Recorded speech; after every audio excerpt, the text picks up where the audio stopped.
Hey guys, as always I am here to show you guys the reviews of everything that I want to review. For example, TV shows, films, dramas, serials, Hollywood films, Bollywood, anything like that, even wrestling. And that's precisely what I'm going to talk about today, wrestling. And I want to review the secondary show of the unit. And the name of this show is Smackdown. So let's get straight to it. The opening match was a Dublin street fight. Basically it's a street fight where anything goes, but it's like on the streets of Dublin, if any of you guys know how that works. Yeah, it was Dublin street fight. It was between the Celtic warrior Sheamus, who it favours as he was born in Dublin, taking on the intellectual saviour of the masses, Damien Sandow. And well, this match was alright actually.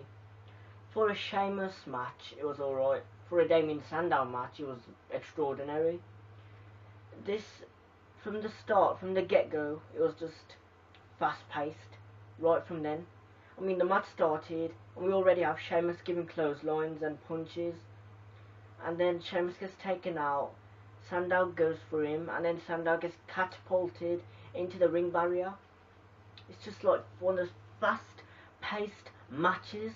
It's like one of those. And this match, it was so like hardcore that it made like it's like a succession to the Daniel Bryan and Randy Orton match on Raw. And it was like this match, it was just focused on weaknesses. I mean, we saw Damien Sandow focus on Sheamus's left arm because that's his on a Irish curse like move arms or something. Yeah, so he focused on that. He got the kendo stick, started whacking Sheamus with that about 5-10 times. And Sheamus focused on Sandow's whole body. He battered him with like the kendo stick. He battered him with his fists. He put him through the what you call it? He put him through something now. That weird table thing that was outside the ring, and he battered him like throughout the whole match. It was like Sheamus was dominant, and in the end we saw Sandow battered, brutalized, weakened at his weakest point, and then Sheamus gave him another hit with a kendo stick.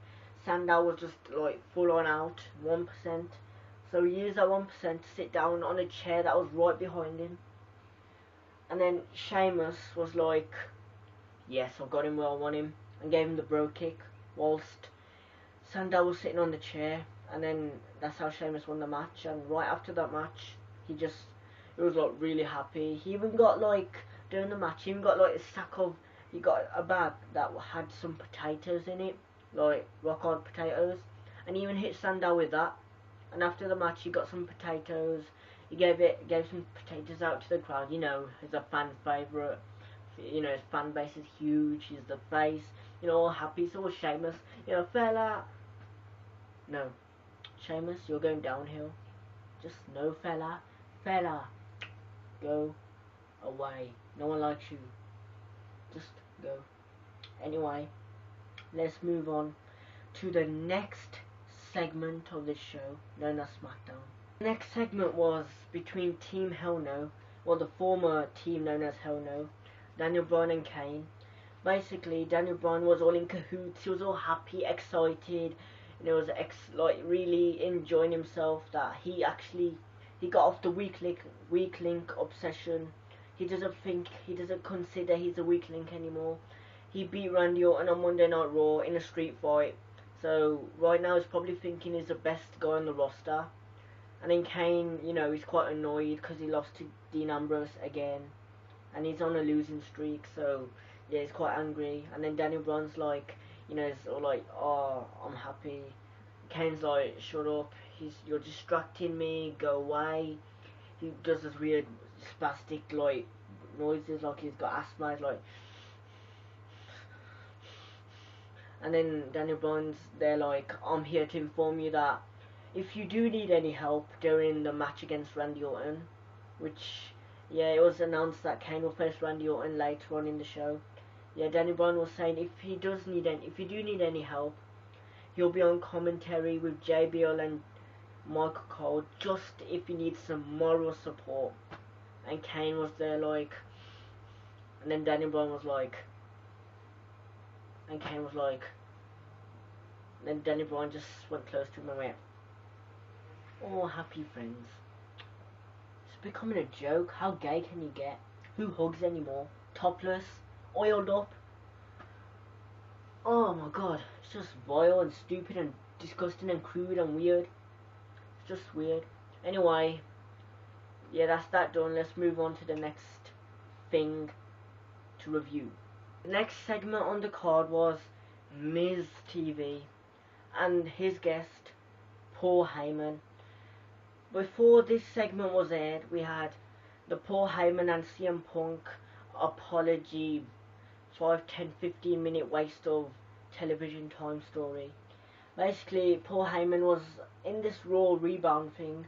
Paul Heyman was like, he didn't bring Brock Lesnar to beat up CM Punk. CM Punk picked the fight with Brock Lesnar, and he's a Paul, and he thinks CM Punk's his best friend.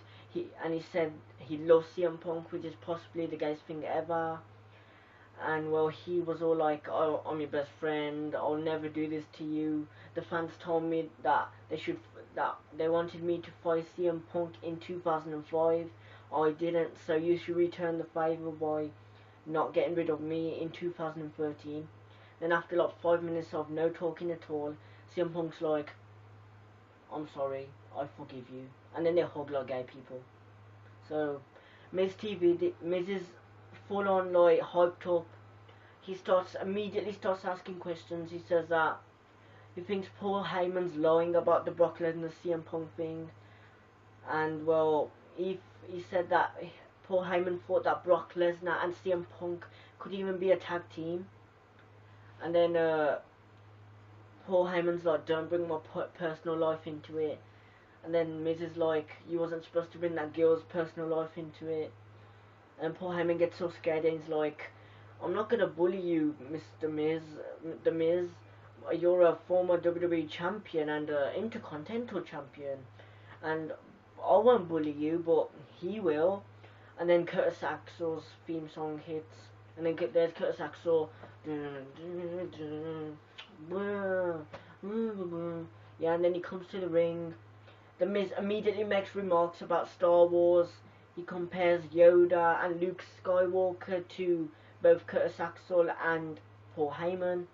He refers to what's his name? What's his name now? I've lost his name. Well, I forgot his name now. Yeah, Luke Skywalker.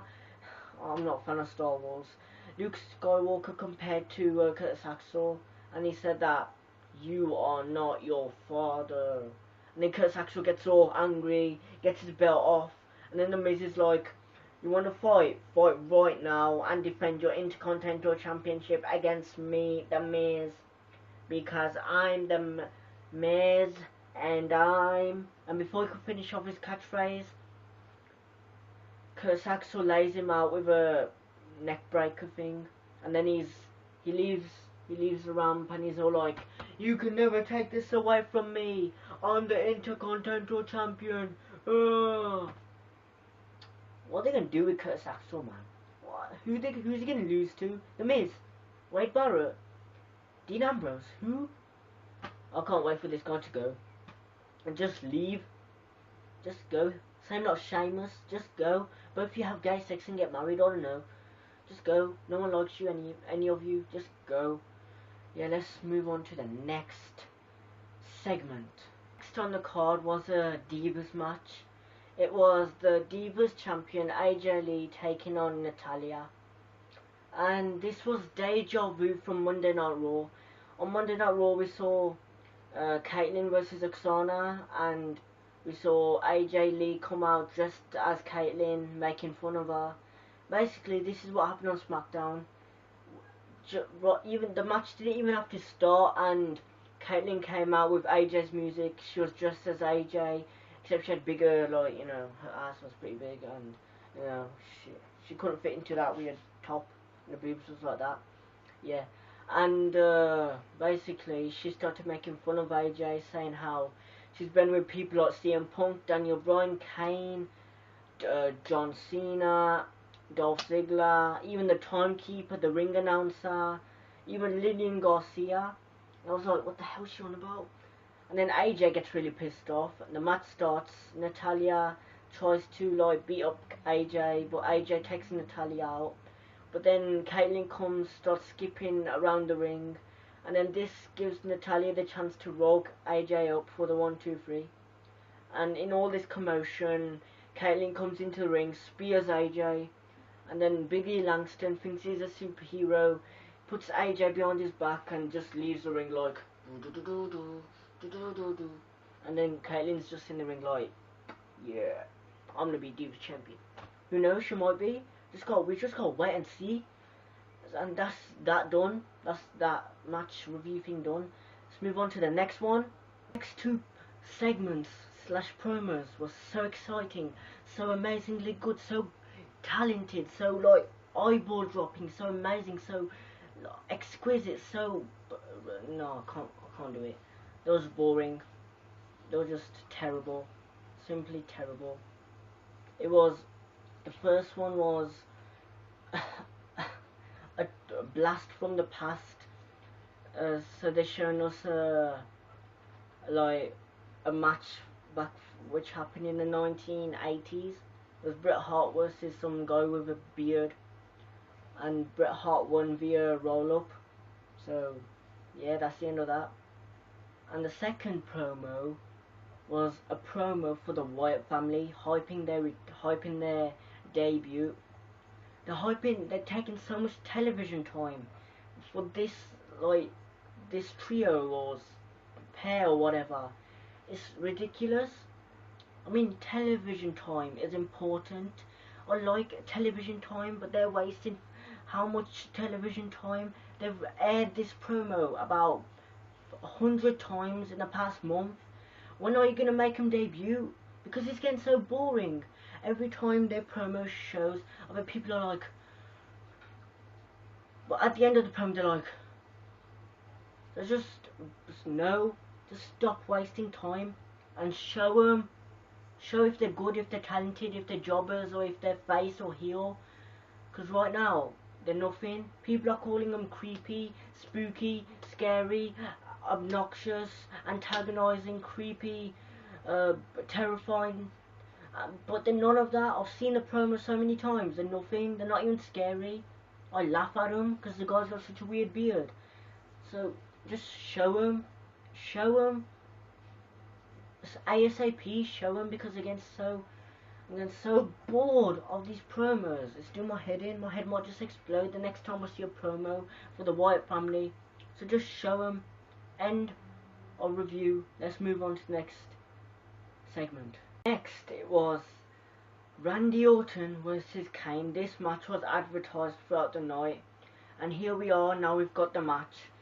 Basically, Daniel Bryan came out first, you know, to do his role on the commentary table with Michael Cole and JBL. He seemed hyped up. He was saying that throughout the match, he was saying that this match is nothing in comparison to his match on Monday Night Raw against Randy Orton. And well, you know, they had a bit of an argument at the announce table. And well, the match was good.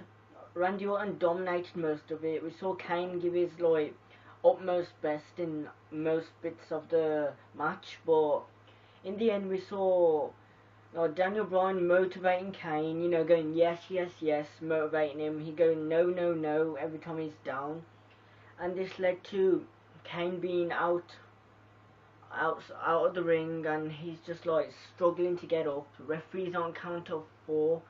He's just about to get in, and Daniel Bryan says, the headphones is like, I need to help him.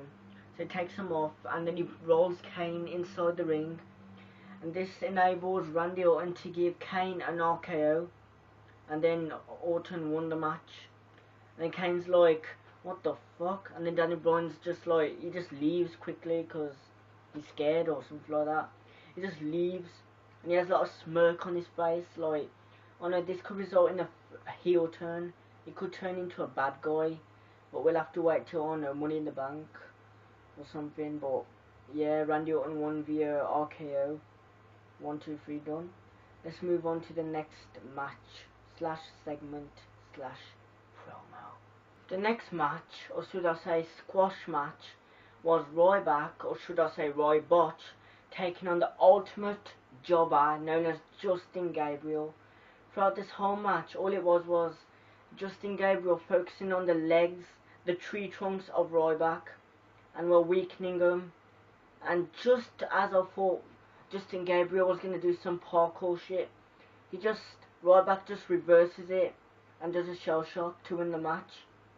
And then right after the match, Ryback's in pain. He can barely move. He looks like he's about to cry. The first time I've seen Ryback slash Skep Sheffield looking like he's about to cry. Right at that moment, Chris Jericho comes out and he's like, Ryback, are you okay? Are you alright? Are you sure? Are you sure? And then he goes on about how Ryback's the monster, the beast, the killer, the destroyer, and how he's also the complainer, the bitcher, and how at Money in the Bank he's gonna beat Ryback and all that stuff. And then he goes, he'll give Ryback something to really cry about, and then he goes into the ring, brawls with Ryback, gets him into the walls of Jericho. Ryback's in pain. Ryback reverses it, runs out like a little baby. End of match. I'm not sure about this Ryback and Jericho, because I've seen it on Smackdown before and that was in a count out. Maybe that's why they had this match at Money in the Bank. They need an official winner of Jericho and Ryback. Well, it looks to be a good match. I hope to see it. Hopefully it's not 5 to 10 minutes. There's something longer. Yeah, anyway, let's move on to the next match. This next match is probably match of the night. It's a 6-man tag match.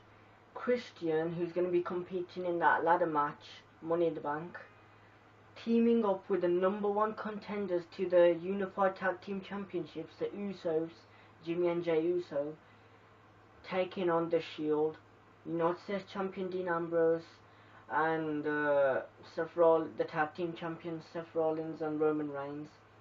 This occurred because of what happened last week when Christian got ambushed by the Shield and the ongoing rivalry between the Usos and Rollins and Reigns. Overall, this is actually a really good match. I mean, we saw some high-flying stuff from the Usos. We saw the veteran ability from Christian. We saw Dean Ambrose, Seth Rollins, high-paced action. So we saw Roman Reigns' power coming to play with the power slams, clotheslines. Dean Ambrose with his abilities, selfness. But in the end, we saw Roman Reigns being taken out the ring. Then we saw the Usos take out Roman Reigns outside the ring.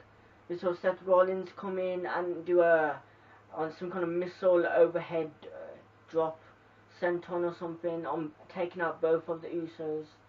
Then the legal men in the ring are Christian and United States Champion Dean Ambrose.